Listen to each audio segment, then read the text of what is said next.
होती। माझ्या मामाला नोकरी होती आणि माझे मामा हे शहरामध्ये आणि माझी मामी ही गावाकडेच राहायची। माझं पण गाव मामाच्या गावाच्या जवळच होतं, त्यामुळे माझं महिन्यातून एखादी 2 वेळेस मामाकडे चक्कर असायची।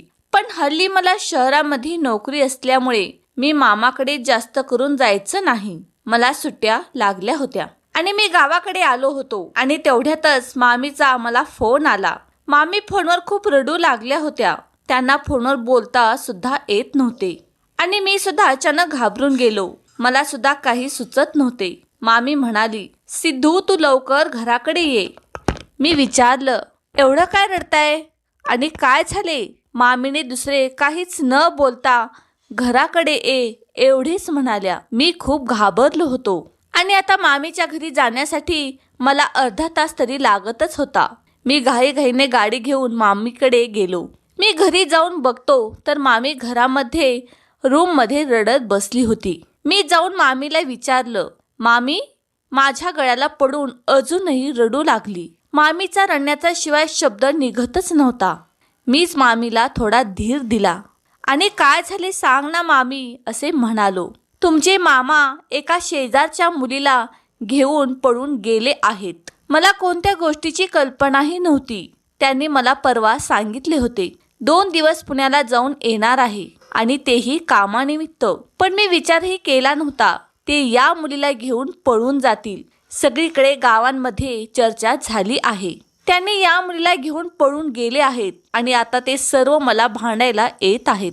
मला माहिती नव्हतं या दोघांचा चक्कर कधीपासून चालू आहे। मी सुद्धा एकदम सुन्न झालो होतो। मामीला काय म्हणून बोलावे मला काही सुचत नव्हते। मग मामाला फोन केला पण मामाचा फोन बंद लागत होता। मामाचा आणि त्या मुलीचं प्रेम हे लग्ना अगोदरपासूनच होतं। ती मुलगी मामाला काही सोडत नव्हती आणि ती दुसरेही लग्न करत नव्हती। आम्हाला हे मला लग्ना अगोदर कसलेही माहिती नव्हतं।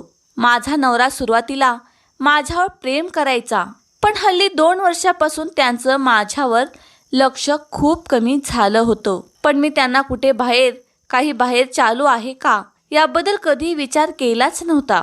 मामी असं म्हणून गळ्याला लागली। मी मामीला धीर देत होतो। असं बोलून मामी माझ्या गळ्याला पडून रडू लागत होती। मी मामीला धीर देतच होतो। मी माझ्या घरी फोन करून सर्व झालेला प्रकार सांगितला। तेव्हा मला आईने सांगितले, आता तुला सुट्टी आहे तर तिथे मामी जवळ राहा। मामीला एकटं सोडू नको आणि तिला धीर देत राहा म्हणू लागली। मामी दिवसभर उदास दिसत होती। राहून राहून मला विचारत होती, हे असं कसं झालं? आता रात्र झाली, दुसरा दिवस उजाडला।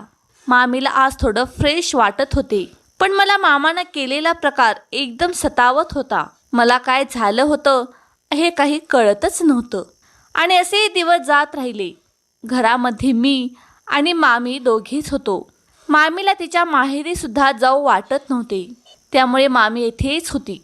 शेताकडची कामे मी पूर्ण करायचं आणि घरी यायचं। असाच 1 महिना निघून गेला। आता मामी थोडं विसरत होती आणि आता माझ्या सुट्ट्या संपत येणार होत्या, त्यामुळे मला आता कामावरती जावं लागणार होतं। मी मामीला सांगितलं, मला पुढच्या आठवड्यामध्ये कामावरती जावं लागणार आहे।